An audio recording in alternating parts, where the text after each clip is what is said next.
استووا واعتدلوا أقيموا صفوفكم فإن تصفية الصفوف من تمام الصلاة. الجيم برابر هو جيم موس ممكن نسكنا تشيتنا من موبايل فون بنكارني.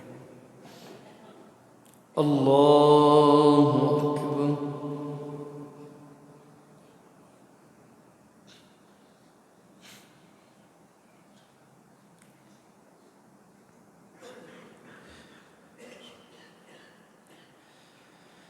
الحمد لله رب العالمين الرحمن الرحيم مالك يوم الدين إياك نعبد وإياك نستعين اهدنا الصراط المستقيم صراط الذين أنعمت عليهم غير المغضوب عليهم ولا الضالين آمين. وما من دابة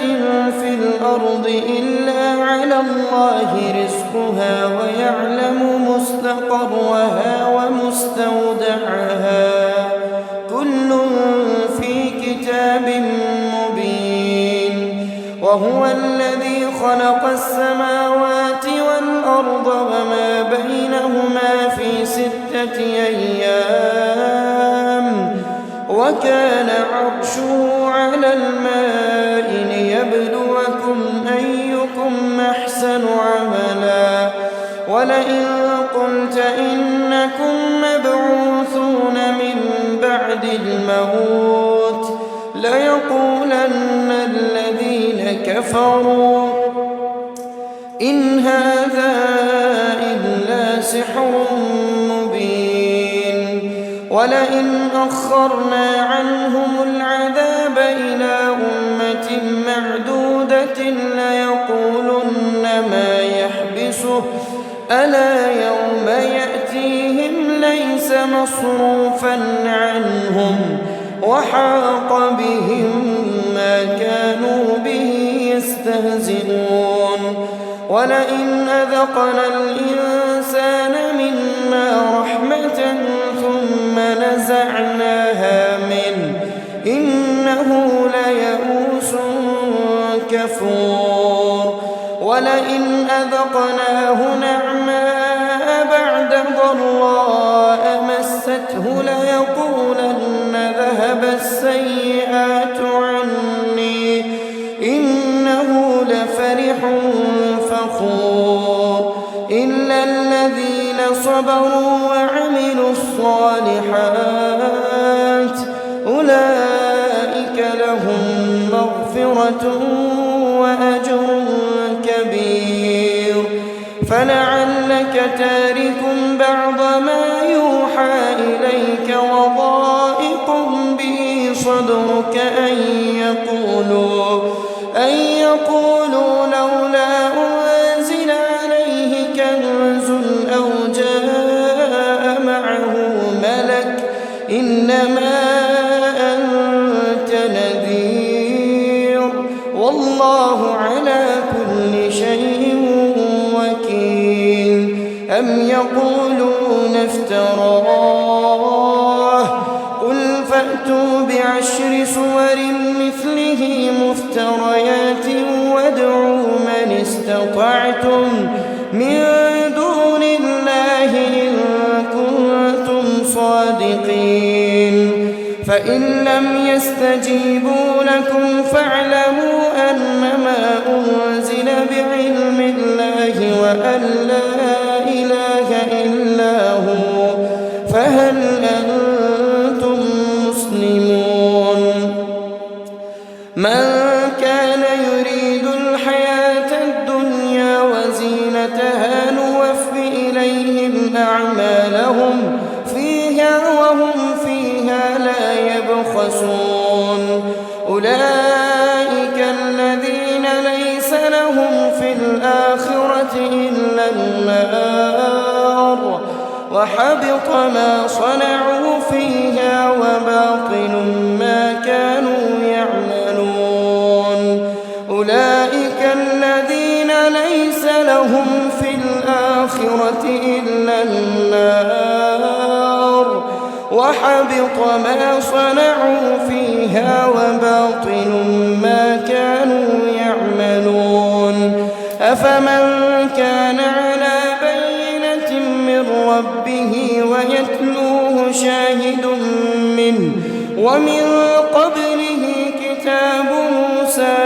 إماما ورحمة أولئك يؤمنون به ومن يكفر به من الأحزاب فالنار موعده فلا تك في مرية منه إنه الحق من ربك ولكن أكثر الناس لا يؤمنون ومن أظلم ممن افترى على الله كذبا أولئك يعرضون على ربهم ويقول الأشهاد هؤلاء الذين كذبوا على ربهم ألا لعنة الله على الظالمين الذين يصدون عن سبيل الله ويبغونها عوجا وهم بالآخرة هم كافرون أولئك لم يكونوا معجزين في الأرض وما كان لهم من دون الله من أولياء يضاعف لهم العذاب ما كانوا يستطيعون السمع وما كانوا يبصرون أولئك الذين خسروا أنفسهم وضل عنهم ما كانوا يفترون لا جرم أنهم في الآخرة هم الأخسرون إن الذين آمنوا وعملوا الصالحات وأخبتوا إلى ربهم أولئك أصحاب الجنة هم فيها خالدون مثل الفريقين كالأعمى والأصم والبصير والسميع هل يستويان مثلا أفلا تذكرون ولقد أرسلنا نوحا إلى قومه إني لكم نذير مبين ألا تعبدوا إلا الله إني أخاف عليكم عذاب يوم أليم فقال الملأ الذين كفروا من قومه ما نراك إلا بشرا مثلنا وما نراك اتبعك إلا الذين هم أراذلنا بادي الرأي وما نرى لكم علينا من فضل بل نظنكم كاذبين قال يا قوم أرأيتم إن كنت على بينة من ربي وآتاني رحمة من عنده فعميت عليكم أنلزمكموها وأنتم لها كارهون ويا قوم لا أسألكم عليه مالا إن أجري إلا على الله وما أنا بطارد الذين آمنوا إنهم ملاقو ربهم ولكني أراكم قوما تجهلون ويا قوم من ينصرني من الله إن طردتهم أفلا تذكرون ولا أقول لكم عندي خزائن الله ولا أعلم الغيب ولا أقول إني ملك ولا أقول للذين تزدري أعينكم لن يؤتيهم الله خيرا الله أعلم بما في أنفسهم إني إذا لمن الظالمين الله أكبر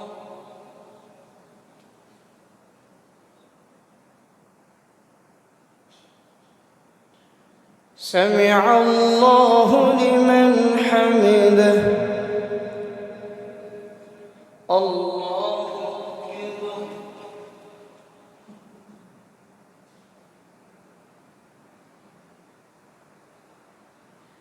الله أكبر الله أكبر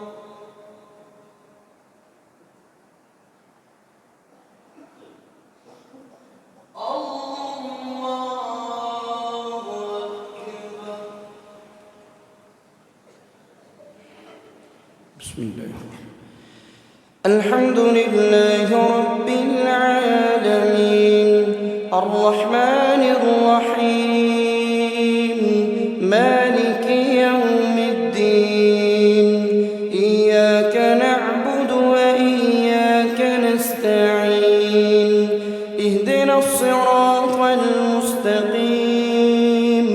صراط الذين أنعمت عليهم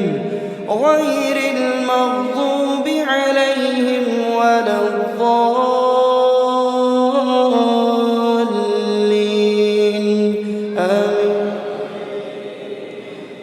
قالوا يا نوح قد جادلتنا فأكثرت جدالنا فأتنا بما تعدنا إن كنت من الصادقين قال إنما يأتيكم به الله إن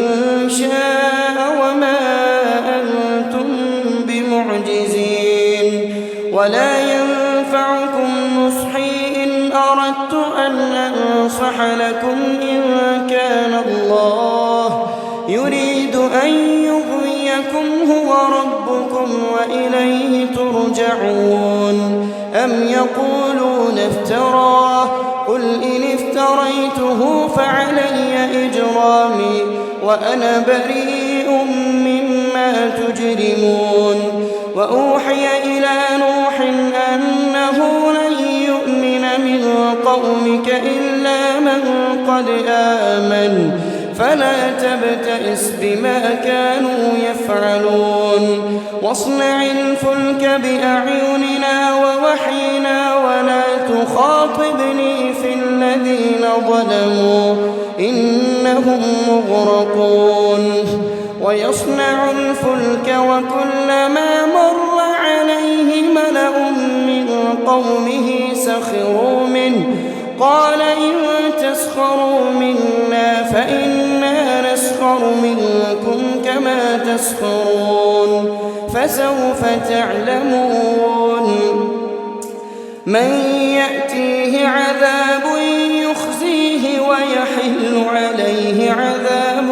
مقيم حتى إذا جاء أمرنا وفارت النور قل نحمل فيها من كل زوجين اثنين وأهلك إلا من سبق عليه القول وما آمن معه إلا قليل وقال اركبوا فيها بسم الله مجريها ومرساها إن ربي لغفور رحيم وهي تجري بهم في موج كالجبال ونادى نوح ابنه وكان في معزل يا بني اركب معنا ولا تكن مع الكافرين قال سآوي إلى جبل يعصمني من الماء قال لا عاصم اليوم من أمر الله إلا من رحم وحال بينهما الموج فكان من المغرقين وقيل يا أرض ابلعي ماءك ويا سماء أقلعي وغيض الماء وقضي الأمر واستوت على الجودي وقيل بعدا للقوم الظالمين ونادى نوح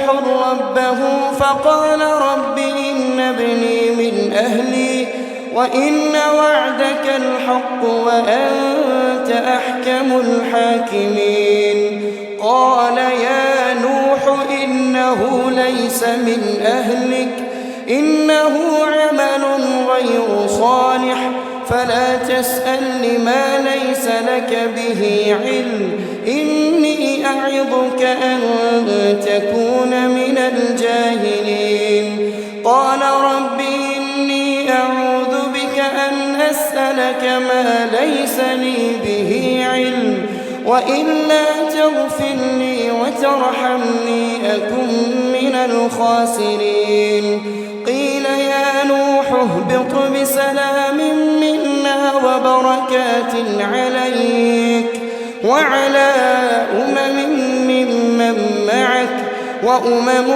سنمتعهم ثم يمسهم منا عذاب أليم تلك من أنباء الغيب نوحيها إليك ما كنت تعلمها أنت ولا قومك من قبل هذا فاصبر إن العاقبة للمتقين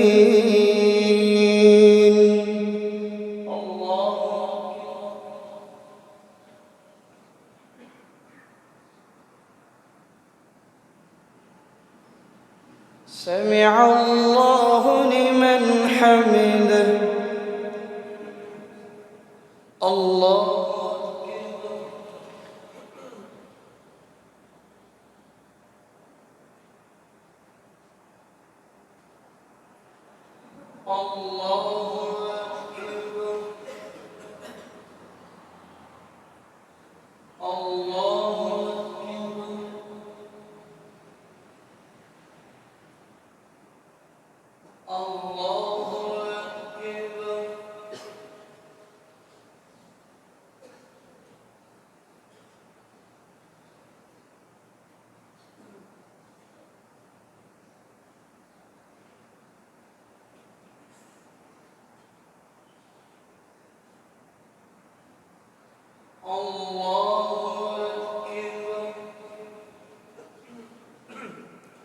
بسم الله الرحمن الرحيم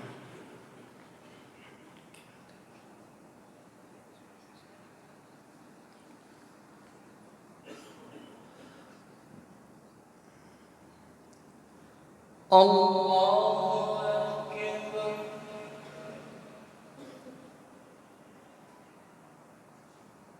سمع الله لمن حمده الله أكبر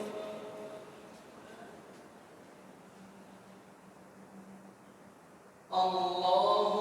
أكبر الله أكبر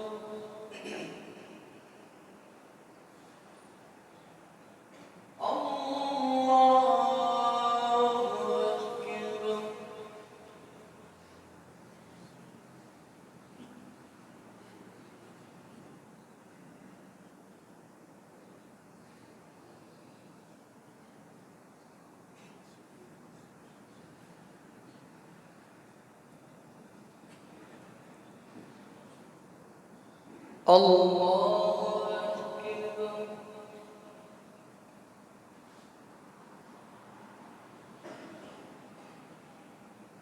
سمع الله لمن حمده الله أكبر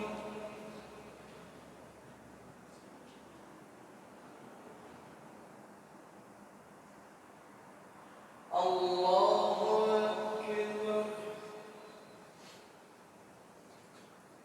الله أكبر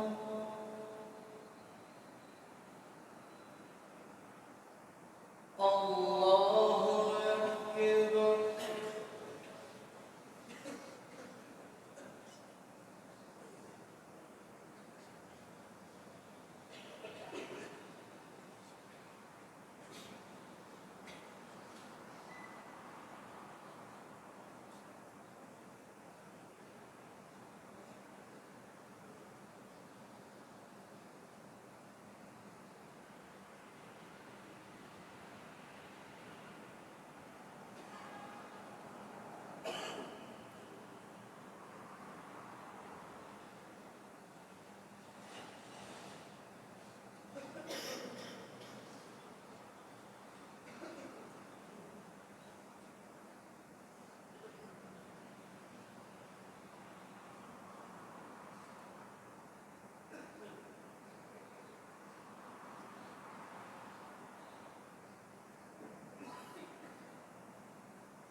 صلاة التراويح.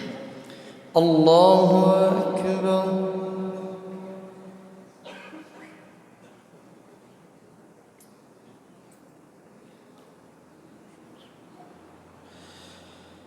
الحمد لله رب العالمين الرحمن الرحيم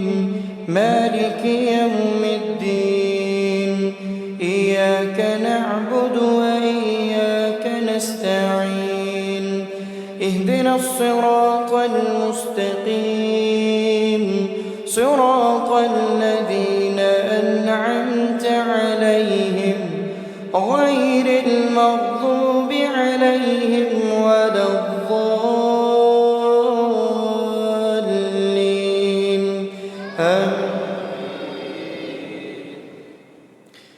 وإلى عاد أخاهم هودا قال يا قوم اعبدوا الله ما لكم من إله غيره أفلا تتقون يا قوم لا أسألكم عليه أجرا إن أجري إلا على الذي فطرني أفلا تعقلون ويا قوم استغفروا ربكم ثم توبوا إليه يرسل السماء عليكم مدرارا ويزدكم قوة إلى قوتكم ولا تتولوا مجرمين قالوا يا هود ما جئتنا ببينة وما نحن بتاركي آلهتنا عن قولك وما نحن لك بمؤمنين إن نقول إلا اعتراك بعض آلهتنا بسوء قال إني أشهد الله واشهدوا أني بريء مما تشركون من دونه فكيدوني جميعا ثم لا تنظرون إني توكلت على الله ربي وربكم ما من دابة إلا هو آخذ بناصيتها إن ربي على صراط مستقيم فإن تولوا فقد أبلغتكم ما أرسلت به إليكم ويستخلف ربي قوما غيركم ولا تضرونه شيئا إن ربي على كل شيء حفيظ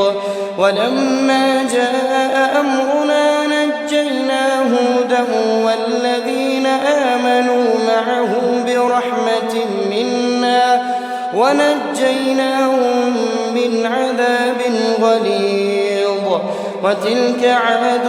جحدوا بآيات ربهم وعصوا رسله واتبعوا أمر كل جبار عنيد وأتبعوا في هذه الدنيا لعنة ويوم القيامة ألا إن عادا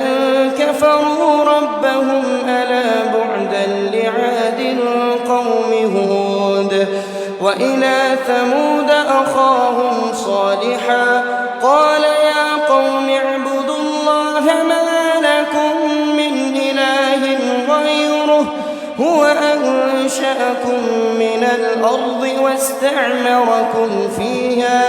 فاستغفروه ثم توبوا إليه إن ربي قريب مجيب قالوا يا صالح قد كنت فينا مرجوا قبل هذا أتنهانا أن نعبد ما يعبد آباؤنا وإننا لفي شك مما تدعونا إليه مريب قال يا قوم أرأيتم إن كنت على بينة من ربي وآتاني منه رحمة فمن ينصرني من الله إن عصيته فما تزيدونني غير تخسير ويا قوم أوفوا ويا قوم هذه ناقة الله لكم ميتة فذروها تأكل في أرض الله ولا تمسوها بسوء فيأخذكم عذاب قريب. فعقروها فقال تمتعوا في داركم 3 أيام ذلك وعد غير مكذوب. فلما جاء أمرنا نجينا صالحا والذين آمنوا معه برحمة منا ومن خزي يومئذ إن ربك هو القوي العزيز. وأخذ الذين ظلموا الصيحة فأصبحوا في ديارهم جاثمين كأن لم يغنوا فيها ألا إن ثمود كفروا ربهم ألا بعدا لثمود. ولقد جاءت رسلنا إبراهيم بالبشرى قالوا سلاما قال سلام فما لبث أن جاء بعجل حنيذ. فلما رأى أيديهم لا تصل إليه نكرهم وأوجس منهم خيفة قالوا لا تخف إنا أرسلنا إلى قوم لوط وامرأته قائمة فضحكت فبشرناها بإسحاق ومن وراء إسحاق يعقوب. قالت يا ويلتى أألد وأنا عجوز وهذا بعلي شيخا إن هذا لشيء عجيب. قالوا أتعجبين من أمر الله رحمة الله وبركاته عليكم أهل البيت إنه حميد مجيد. فلما ذهب عن إبراهيم الروع وجاءته البشرى يجادلنا في قوم لوط إن إبراهيم لحليم أواه منيب. يا إبراهيم أعرض عن هذا إنه قد جاء أمر ربك وإنهم آتيهم عذاب غير مردود. الله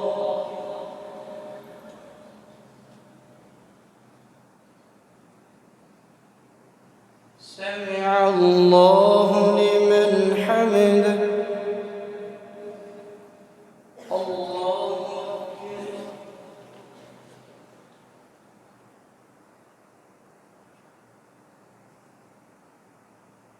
الله أكبر. الله أكبر.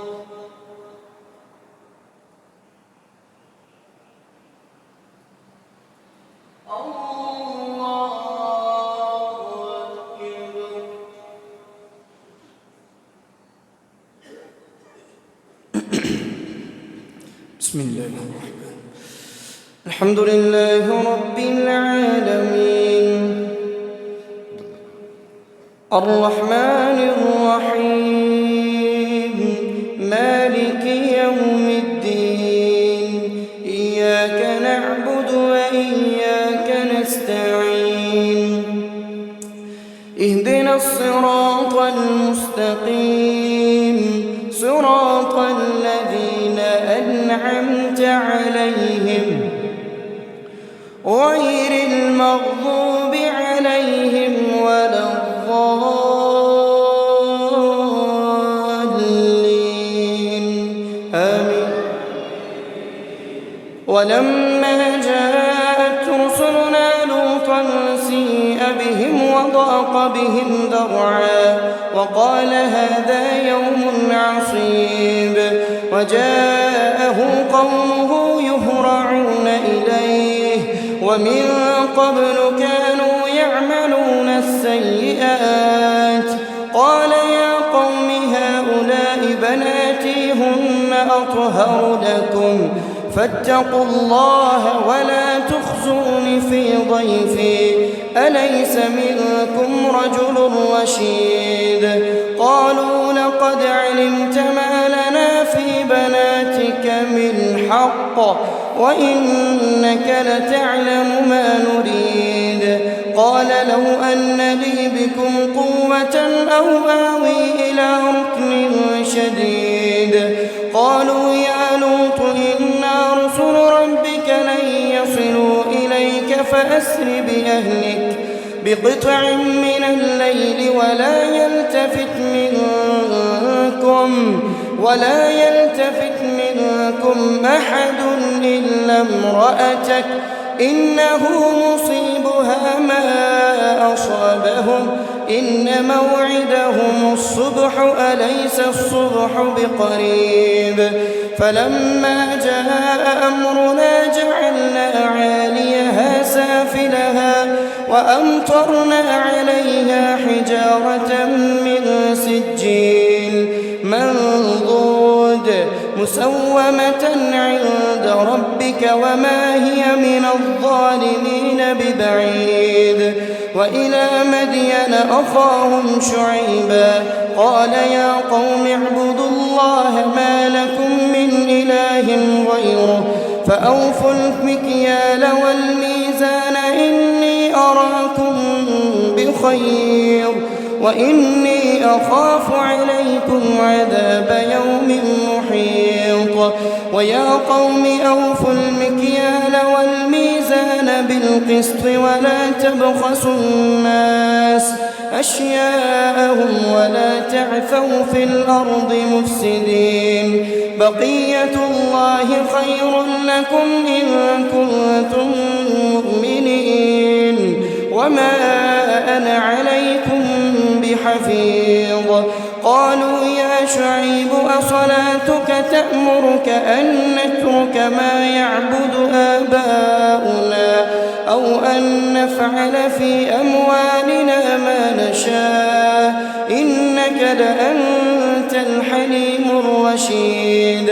قال يا قوم أرأيتم إن كنت على بينة من ربي ورزقني منه رزقا حسنا وما أريد أن أخالفكم إلى ما أنهاكم عنه إن أريد إلا الإصلاح ما استطعت وما توفيقي إلا بالله عليه توكلت وإليه أنيب ويا قوم لا يجرمنكم شقاقي أن يصيبكم مثل ما أصاب قوم نوح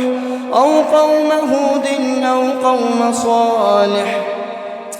وما قوم لوط منكم ببعيد ويا قوم استغفروا ربكم ثم توبوا إليه إن ربي رحيم ودود الله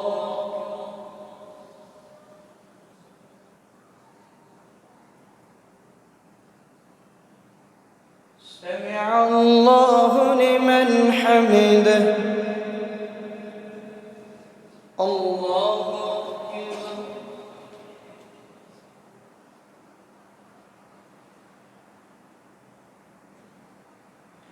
الله أكبر الله أكبر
السلام عليكم ورحمة الله.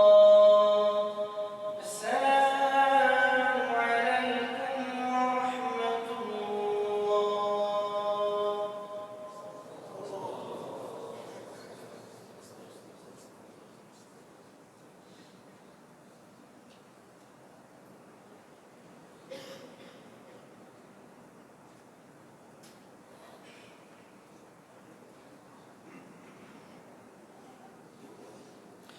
الله أكبر.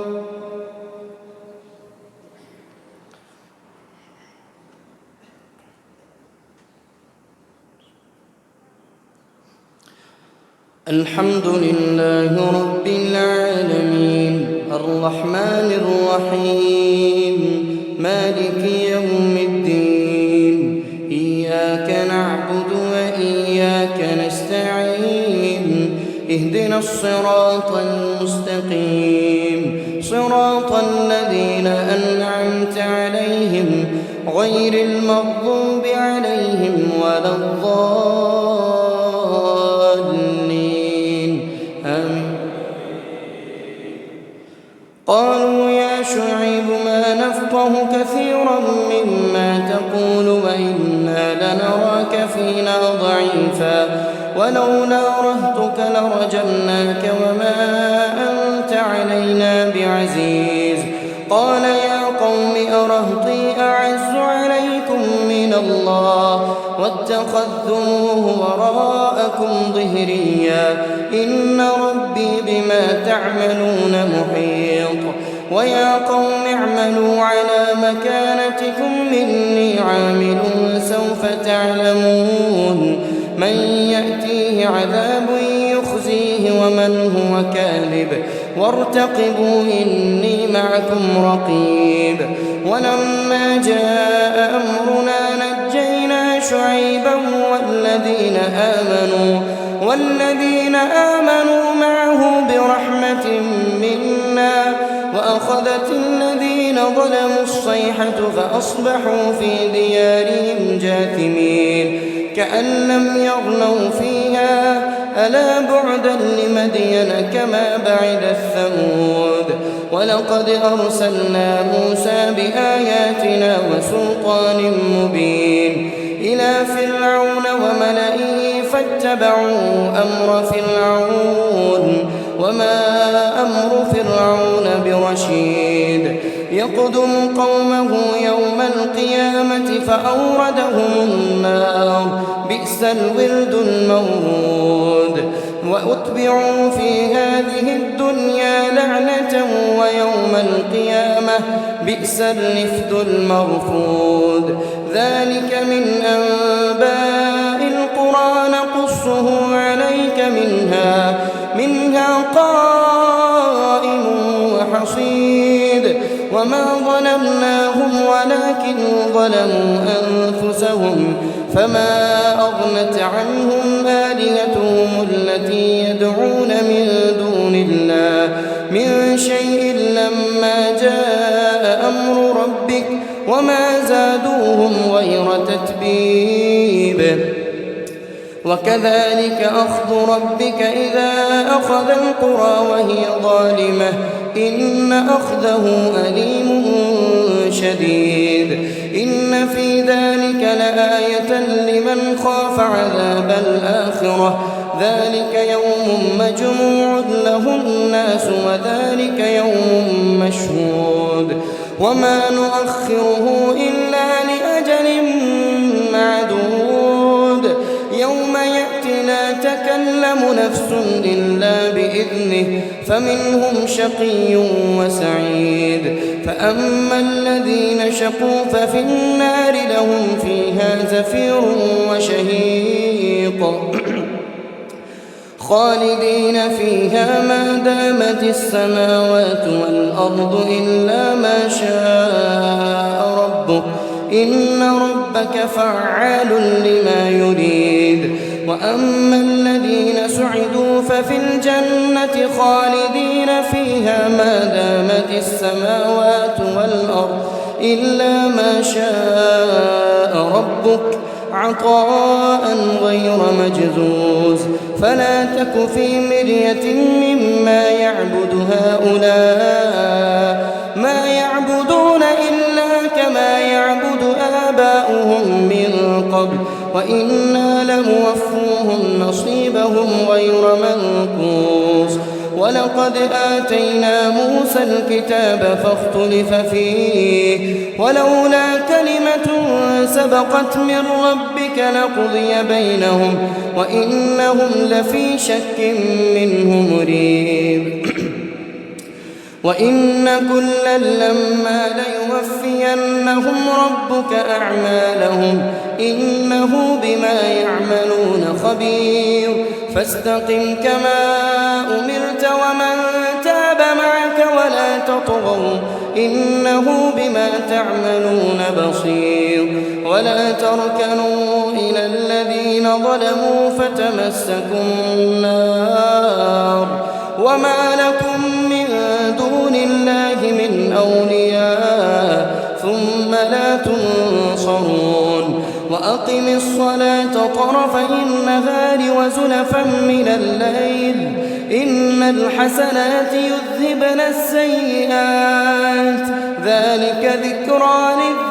للذاكرين واصبر فإن الله لا يضيع أجر المحسنين فلولا كان من القرون من قبلكم أولو بقية ينهون عن الفساد في الأرض إلا قليلا ممن أنجينا منهم واتبع الذين ظلموا ما أترفوا فيه وكانوا مجرمين وما كان ربك ليهلك القرى بظلم وأهلها مصلحون ولو شاء ربك لجعل الناس أمة واحدة ولا يزالون مختلفين إلا من رحم ربك ولذلك خلقهم وتمت كلمة ربك لأملأن جهنم من الجنة والناس أجمعين وكلا نقص عليك من أنباء الرسل ما نثبت به فؤادك وجاءك في هذه الحق وموعظة وذكرى للمؤمنين وقل للذين لا يؤمنون اعملوا على مكانتكم إنا عاملون وانتظروا إنا منتظرون ولله غيب السماوات والأرض وإليه يرجع الأمر كله فاعبده وتوكل عليه وما ربك بغافل عما تعملون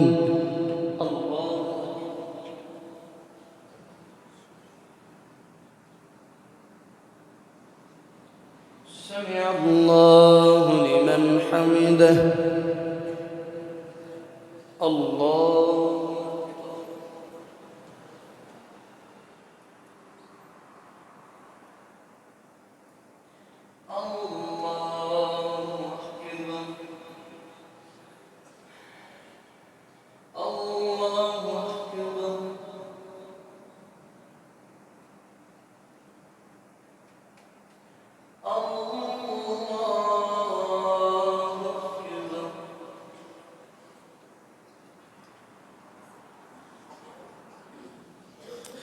الحمد لله رب العالمين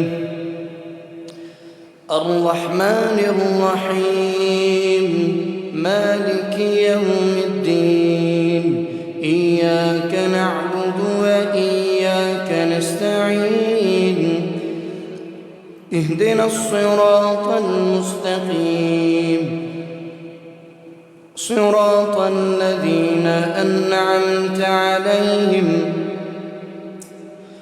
صراط الذين أنعمت عليهم غير المغضوب عليهم ولا الضالين آمين. بسم الله الرحمن الرحيم ألف لام را تلك آيات الكتاب المبين إنا أنزلناه قرآنا عربيا لعلكم تعقلون نحن نقص عليك أحسن القصص بما أوحينا إليك هذا القرآن وإن كنت من قبله لمن الغافلين إذ قال يوسف لأبيه يا أبت إني رأيت 11 كوكبا والشمس والقمر رأيتهم لي ساجدين قال يا بني لا تقصص رؤياك على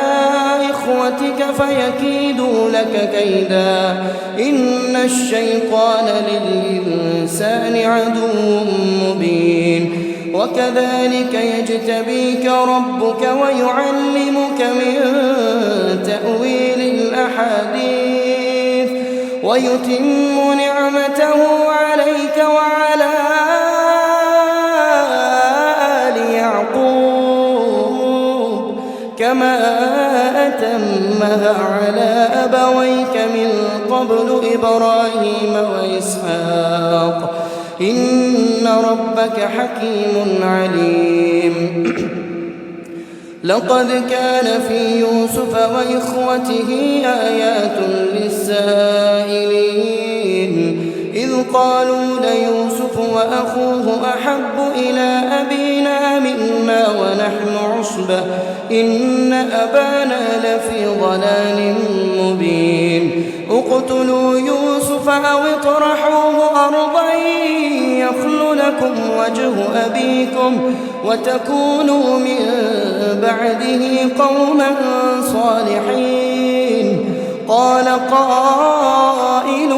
منهم لا تقتلوا يوسف وألقوه في غيابة الجب يلتقطه بعض السيارة إن كنتم فاعلين قالوا يا أبانا ما لك لا تأمنا على يوسف وإنا له لناصحون أرسله معنا غدا يرتع ويلعب وإنا له لحافظون قال إني ليحزنني أن تذهبوا به وأخاف أن يأكله الذئب وأنتم عنه غافلون قالوا لئن أكله الذئب ونحن عصبة إنا إذا لخاسرون فلما ذهبوا به وأجمعوا أن يجعلوه في غيابة الجب وأوحينا إليه لتنبئنهم بأمرهم هذا وهم لا يشعرون وجاءوا أباهم عشاء يبكون قالوا يا أبانا إنا ذهبنا نستبق وتركنا يوسف عند متاعنا فأكله الذئب وما أنت بمؤمن لنا ولو كنا صادقين وجاءوا على قميصه بدم كذب قال بل سولت لكم أنفسكم أمرا فصبر جميل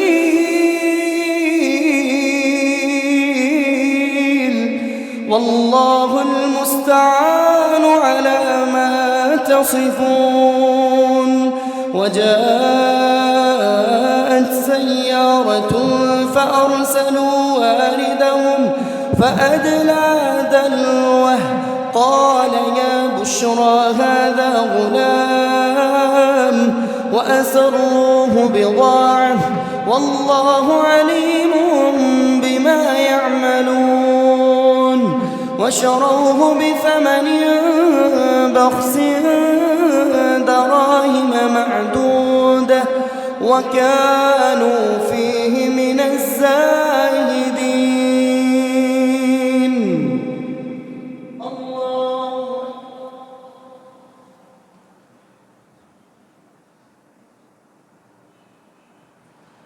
سمع الله لمن حمده. الله أكبر.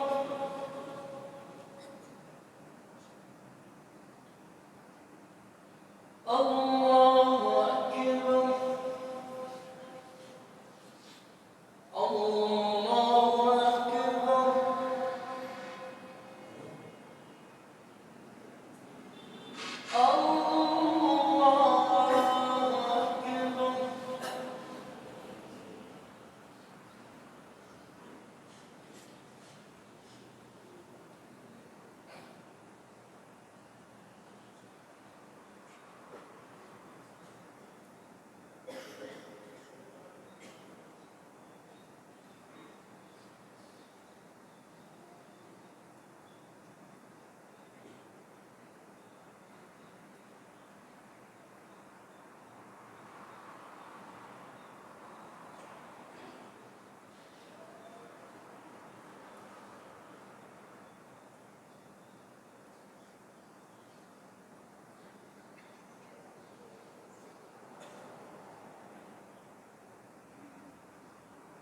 السلام